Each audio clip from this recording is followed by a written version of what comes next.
Hey everybody. So my name is Andrew Infante, and I'm here with Rio Current Athletics. So I'm going to give you a little background story about myself first, and then we'll get into our topic for the day. So my name is Andrew. I am from Port Isabel, born and raised here. Went to school at Texas A&M University College Station. So I am an Aggie, class of 2015. Came back to Port Isabel after graduating and having moved to San Antonio. Got here, worked for a while, saved up, and I saw the need for wanting to or needing a health and fitness facility that focused on more education as opposed to just coming on in and doing your own thing. So that is what we do here at Rio Current Athletics. Now, enough about that, enough about myself. I want to go ahead and get into our topic for the day. So we have two things that we want to go over. Just general info, here our little triangle, and then another model which is our sickness, wellness, and fitness model. And that'll be on the other side here. We'll get to that in about 10 minutes or so. So, I know you guys are kind of wanting to know what we're doing here. Well, as you can see, this is our little triangle. So it's a little hierarchy, okay? The base of it is education. After that's nutrition, mobility, strength, conditioning, and then play. So, base of our triangle, education. A lot of people don't know what to do, or a lot of people say they know what to do whenever it comes to health and fitness, right? Well, you'd be surprised, because a lot of people do say, yeah, I already know, eat healthy, exercise, an hour a day, 2 or 3 times a week, don't eat sugars and stuff like that. But how many of us actually do that? Not very many. Well, education is the first thing. Things change. If you're a little older, the food pyramid has changed over your lifetime. I mean, I'm 27 years old, and the food pyramid has changed 3 times over my life, from what I know.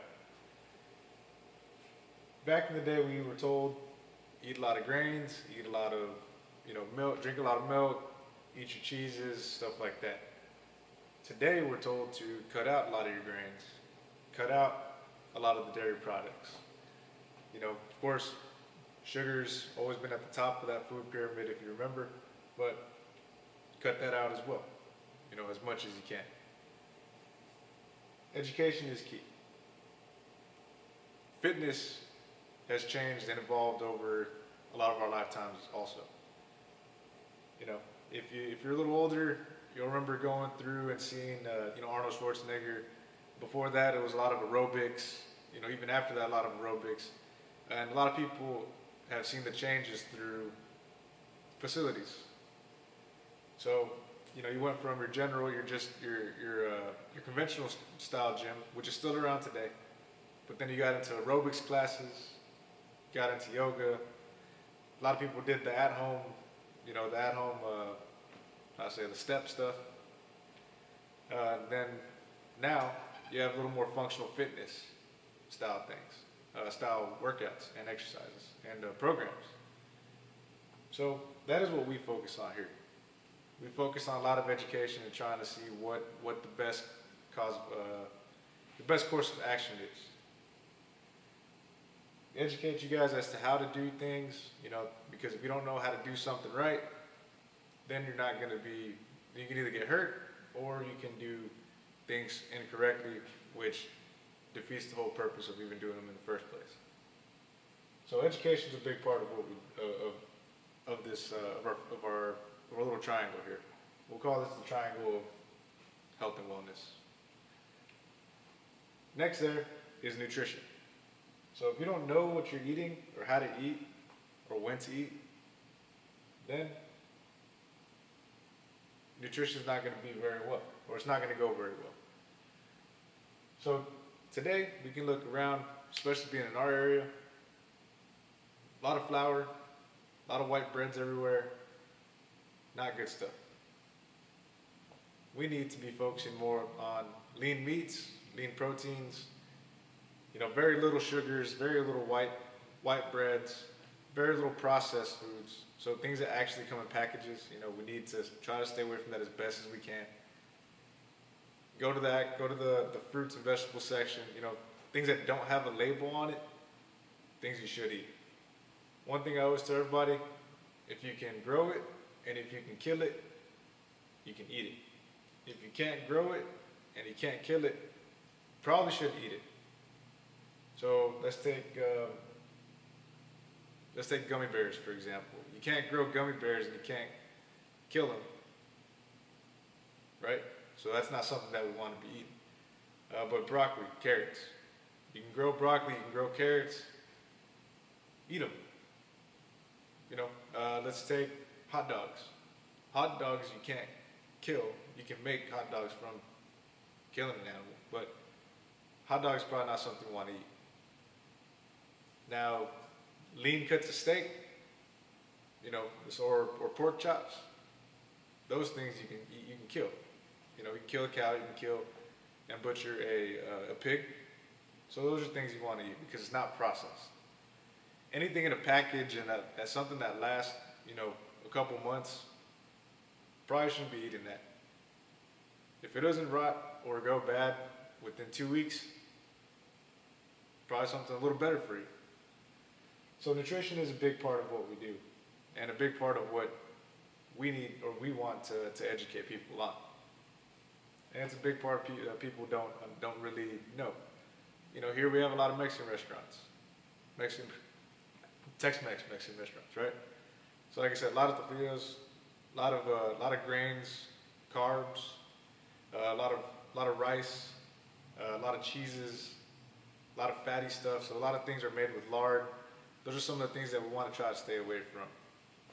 You're better off cooking with olive oil, something that's not super fatty, like lard. So just a little bit of stuff there. So nutrition is a key part of our triangle. That's why it's towards the bottom. It's a base. After that, we got mobility. So mobility is your body's ability to move within space, right? To actively move within its space. So it's your body's ability to get into positions without having to struggle, right? So as we get older, it gets a little harder to get up and out of your chair.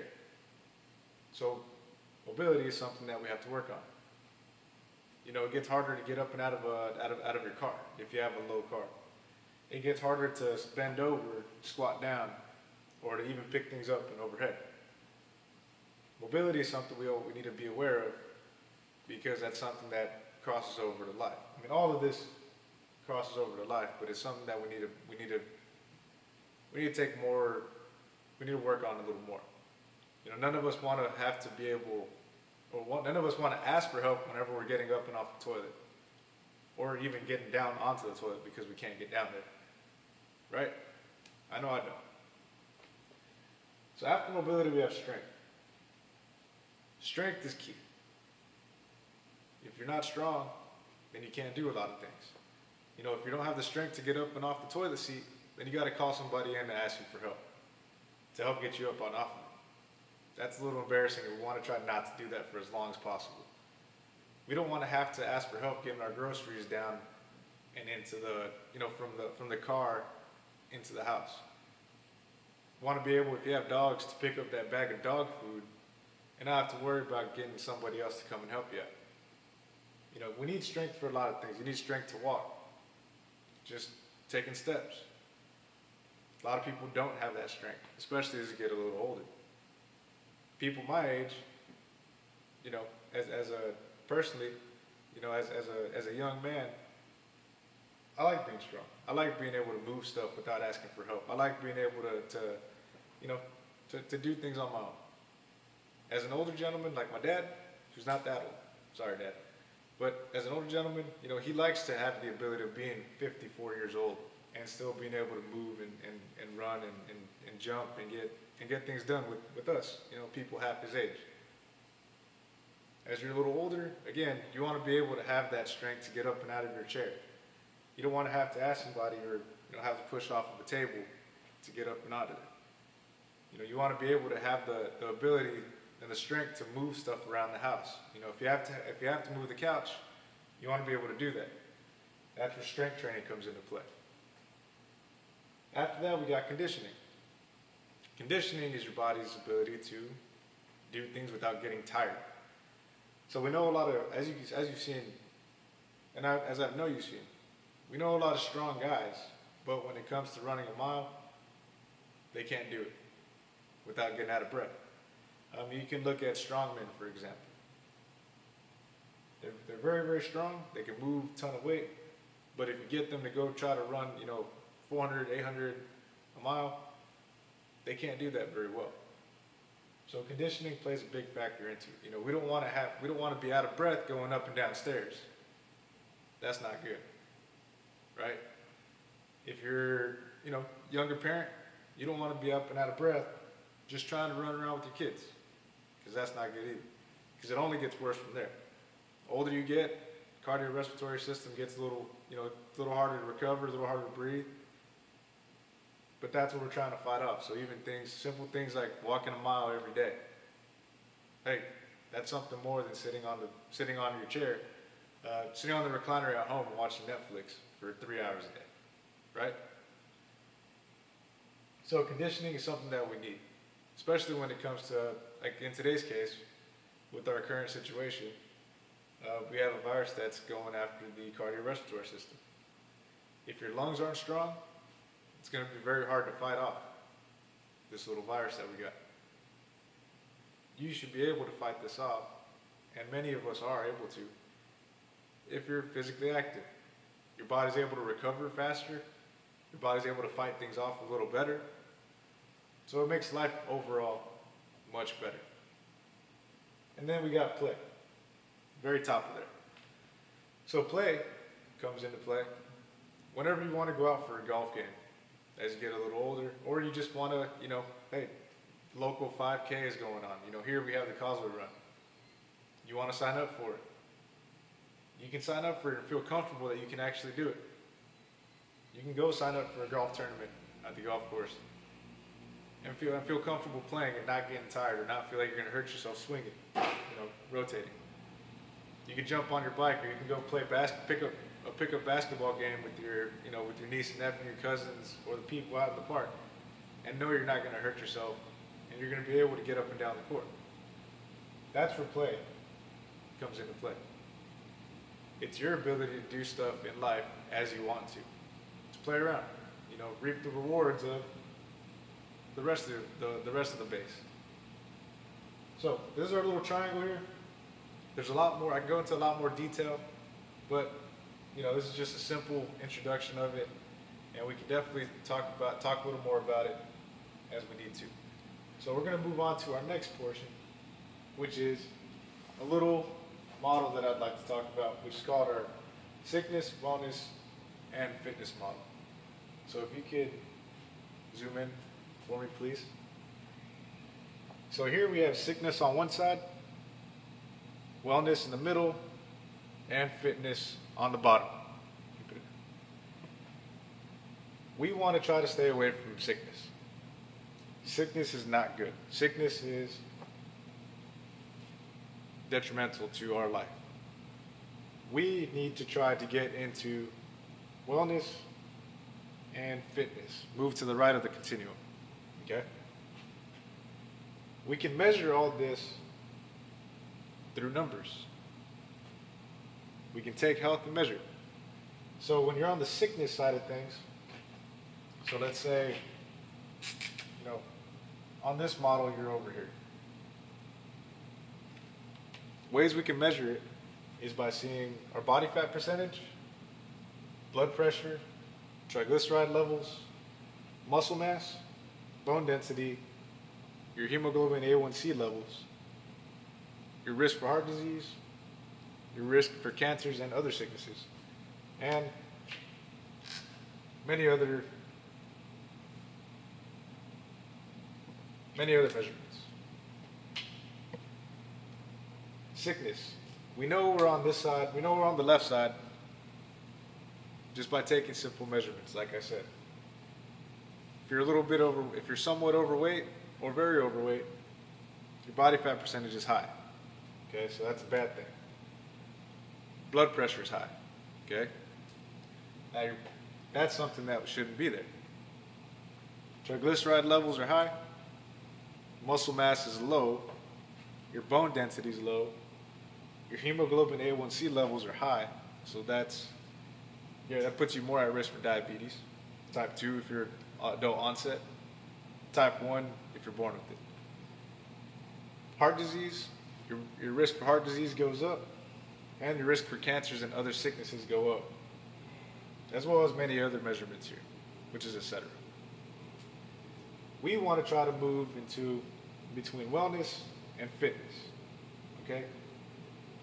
So wellness is where the average person should be. Body fat is average, body fat percentage. Your blood pressure, you're not on blood pressure medicine. Triglyceride levels are right where they should be. Your muscle mass, you have decent muscle mass. You're not overly bulky or anything like that. Bone density is a little higher. So meaning that, let's say you take a fall, you're not going to break anything. Your hemoglobin A1C levels aren't high. Your risk for heart disease is lowered. And your risk for cancers and other sickness is much lower as well. Now on the fitness side of things, we have a much lower percentage of body fat, much lower blood pressure, triglyceride levels are down, your muscle mass you have more muscle mass, lean muscle mass than you do body fat percent or body fat mass. Your bone density you have thicker bones. Hemoglobin A1C levels are down, meaning that your risk for diabetes is lowered. Your risk for heart disease is down because you have a strong heart, right? Strong cardiovascular system.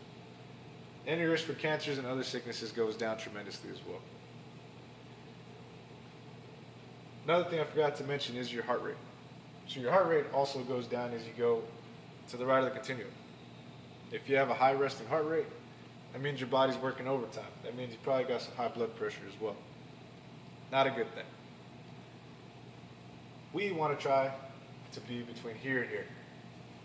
Okay? Put ourselves in the best possible position for the longest, healthy, most rewarding life that we can possibly have. The only way we can do that is by taking, personal responsibility. You can see this, and your doctor, your general physician, can tell you, hey, you need to lose some weight, or you need to get on a physical fitness program. You can see all this just by going and getting some simple blood work, getting a blood test, getting these checked out. You can go buy a cheap blood pressure cuff, or I don't know if Walmart still does them, but you can go get your blood pressure checked on that little automatic blood pressure thing. Muscle mass and bone density. Well, if you're an older individual and you tend to break something, or you have issues with that, well, you should probably get in and get to doing some strength training. These are just a few things that we can measure here. Now, again, the more responsibility you take, the better you're going to be. The longer life you're going to live. So, I think this is good for now. Now just remember, guys, triangle, sickness, wellness, and fitness continuum model. If y'all have any questions about any of this, go ahead and reach out to us. We're here to answer any questions, try to help you guys out with anything you might have. If not, we hope you are able to do some more research, so that way you guys can see it for yourself. At the bottom of this video, we're going to put some links to some different sources, so that way you guys can do a little bit more research on your own, in case a lot of this interests you. But again, if you have any questions, just go ahead and reach out to us. Again, my name is Andrew. We're here at Rio Current Athletics, and we can help you guys out with any of this. Thank you guys for watching this video, and definitely leave a comment. Be happy to any constructive criticism definitely helps to help make our videos a little better. Hope you guys have a great day, and thank y'all for tuning in.